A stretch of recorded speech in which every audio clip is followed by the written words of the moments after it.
As a zombie outbreak spreads across the world, my boyfriend insists on delaying our evacuation so his drama queen childhood sweetheart can catch the last rescue chopper. However, this is the last evacuation after the outbreak, and our team's only chance to survive. When she still doesn't show up, I knock my boyfriend out and haul him onto the helicopter. In the end, his childhood sweetheart is devoured by the surging horde, while I seize the opportunity to escape and start a peaceful, quiet life with him in the safe zone. The night before I am to take command and lead a massive counterattack against the undead, my boyfriend laces my drink with a tranquilizer and dumps me into a swarm of zombies. Thousands of zombies tear me apart, and I die in excruciating pain. He stands on the fortress wall, a cold smile on his lips. Had you not been so selfish, Esmeralda would have survived. Now, you'll experience her suffering and atone with your life. Given a second chance at life, I wake you. P on the day my boyfriend refused to evacuate on time. Since he's so determined to stand by his childhood sweetheart through thick and thin, I'll make sure they both become zombie food. This is our last chance to evacuate. If we don't leave now, we'll all die here. Several team members yelled themselves hoarse, attempting to pull Noah Black away from the exit he was blocking with his body. Esmeralda isn't here yet. 5 more minutes won't kill us, Noah said coldly, refusing to budge. You'd risk every one of our lives just to wait for her? Don't be so selfish, Noah. The team was frantic.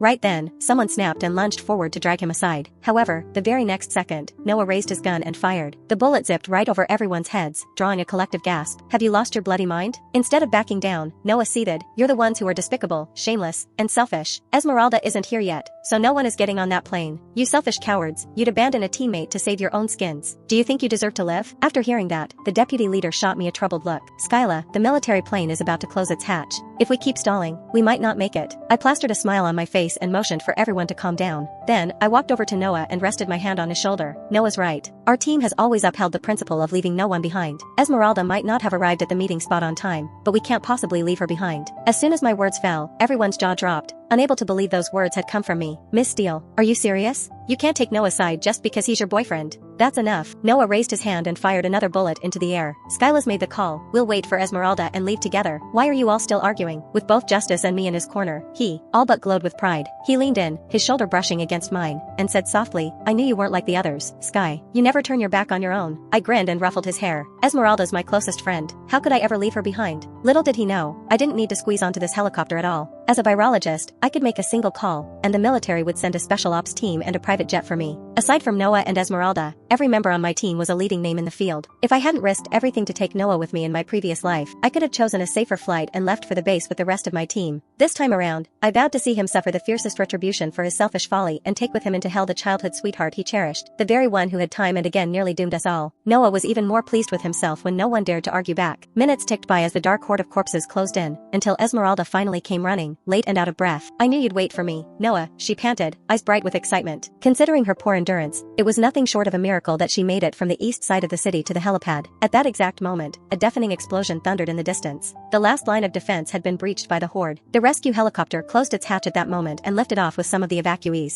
Those left behind erupted in rage. Noah Black, you're out of your fucking mind. You just cut off our only way out. And that jinx over there. Who the hell runs home the night before the evacuation just to get a guitar? Who are you planning to play it for? The Grim Reaper. Shouts and curses filled the helipad. The blood drained from Esmeralda's face. I am sorry. This guitar is my most treasured possession. I had no idea I would delay everyone's evacuation. Feeling everyone's hostile stares, she hastily hugged the instrument to her chest and ducked behind Noah. Even my teammates looked at me with resentment. You're the one who kept dragging us out of near death, Skyla. We chose you as our captain because we believed in you. How could you lose your head this time? I gave them an apologetic look and patted their shoulders. It's my fault. I shouldn't have let my feelings cloud my judgment. But it's no use arguing about it now. Let's stay calm. I know a shelter close by where we can take cover for now. Holding Esmeralda by the arm, Noah scoffed. What a bunch of scaredy cats. We've still got Skyla, don't we? She's already led us safely through 3 waves of the undead. So what if we missed this flight? We'll just catch the next one. His words fanned the others' anger, yet the looming threat kept them from wasting breath on him. Half an hour later, we finally reached the temporary shelter. The heavy blast doors slid shut, cutting off the zombies' roars outside. At last, we're safe. Everyone breathed a sigh of relief and collapsed to the ground, exhausted.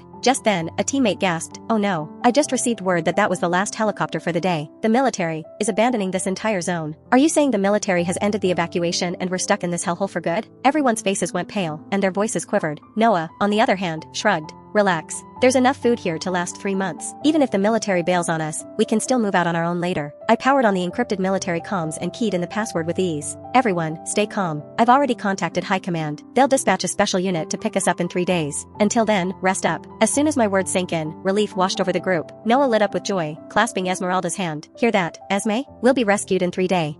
As the two rejoiced, the rest of the team's expressions hardened. Skyla, the deputy whispered, pulling me aside. Did you secure enough seats? Counting those 2, there are 8 of us. I nodded lightly. Right, but I only applied for 7 spots. He looked puzzled when he heard that. Then, realization dawned on him, and he asked quietly, doesn't that mean one of us won't be able to get on the helicopter? I glanced at Noah, who was feeding Esmeralda water, and a cold smile tugged at my lips. Don't worry, your spots are guaranteed. As for the extra, we'll see who she chooses when the time comes. The deputy and I exchanged a knowing look, while Noah, who was oblivious, gently wiped the sweat from Esmeralda's forehead. Don't worry, Esme. I'll make sure you reach the safe zone unharmed. As I watched him fuss over her, a quiet anticipation stirred in me. What would he do when the next rescue arrived? Would he keep his promise to Esmeralda, or would the fight to survive lay bare? The darkest side of his nature? The promise of rescue and a stockpile of supplies quickly dulled everyone's fear. In the days that followed, Noah completely relaxed and indulged himself with Esmeralda, washing clothes with purified water, popping the emergency antibiotics like daily vitamins, and even stripping batteries from devices to power their music player. On the 3rd evening, barely half an hour before the rescue team arrived, Noah burst through the door, interrupting my meeting with the others. Skyla, quick, give me the serum, he demanded. I frowned and looked up. What do you need the serum for? Did someone get infected? Yet, Noah's response made everyone's jaw drop. No, but Esme's running a high fever. I've given her fever medication, but it isn't doing a thing. Enough chatter, give me the serum so I can give her the injection right now. I slowly rose from my feet and inquired coldly,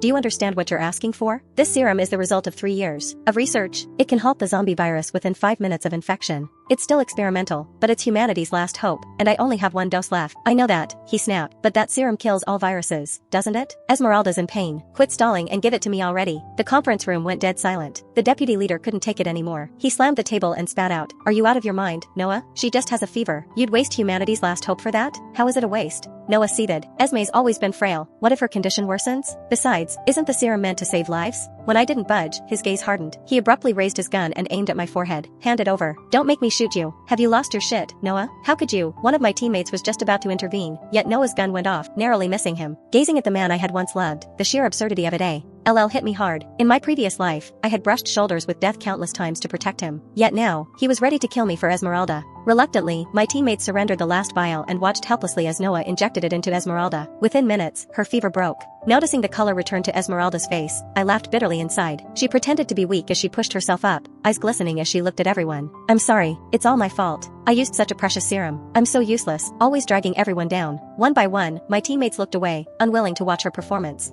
Don't say that, Esme. Nothing matters more than your life. Holding her hand, Noah had tears in his eyes. Esmeralda gazed at him affectionately. You're so good to me, Noah. I promise I'll protect you with my life for as long as I live. The way the two of them clung to each other made my stomach turn. In my previous life, I had risked my life for N. Oh, more times than I can count, only to hear him brush it off with, isn't that what you were supposed to do? Yet, Esmeralda's empty promise had moved him to tears. How pathetic. Before long, the heavy thrum of helicopter blades filled the air outside the shelter. Realizing the rescue team had arrived, we quickly packed our gear and went out. Noah tugged Esmeralda toward the aircraft, brimming with excitement, but a soldier stepped in front of him. Hold on. We need to confirm your identities. As the rest of the team filed onto the chopper, the smile on Noah's face ebbed away. Noah, Esmeralda. The soldier scanned the list, his brows knitting. I'm sorry, but your names aren't on it.